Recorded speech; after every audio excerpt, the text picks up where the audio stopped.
এই মাহৰ শেষৰ ফালে নহ'লে অহা মাহৰ প্ৰথম সপ্তাহত আমাৰ বিজ্ঞাপন প্ৰকাশ পাব আৰু এই বিজ্ঞাপনত 12,000+, 12,000তকৈ অধিক আমাৰ সেকেন্ডাৰীত 8,000, আমাৰ প্ৰাইমেৰীত 5,000+, মানে 13,000 ওচৰা-ওচৰি।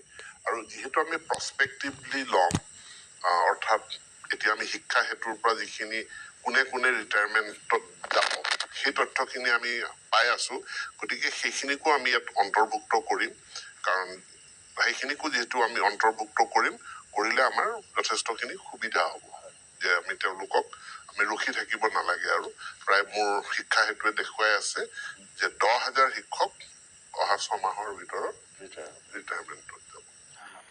এই মাহৰ শেষৰ ফালে নহ'লে অহা মাহৰ প্ৰথম সপ্তাহত আমাৰ বিজ্ঞাপন প্ৰকাশ পাব আৰু এই বিজ্ঞাপনত 12,000+, 12,000তকৈ অধিক আমাৰ সেকেন্ডাৰীত 8,000, আমাৰ প্ৰাইমেৰীত 5,000+, মানে 13,000 ওচৰা-ওচৰি।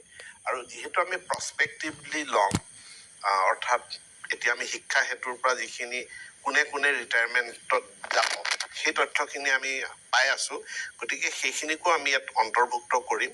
কাৰণ সেইখিনিকো যিহেতু আমি অন্তৰ্ভুক্ত কৰিলে আমাৰ যথেষ্টখিনি সুবিধা হ'ব, যে আমি তেওঁলোকক আমি ৰখি থাকিব নালাগে। আৰু প্ৰায় মোৰ শিক্ষা হেতুৱে দেখুৱাই আছে যে 10,000 শিক্ষক অহা 6 মাহৰ ভিতৰত ৰিটায়াৰমেণ্টত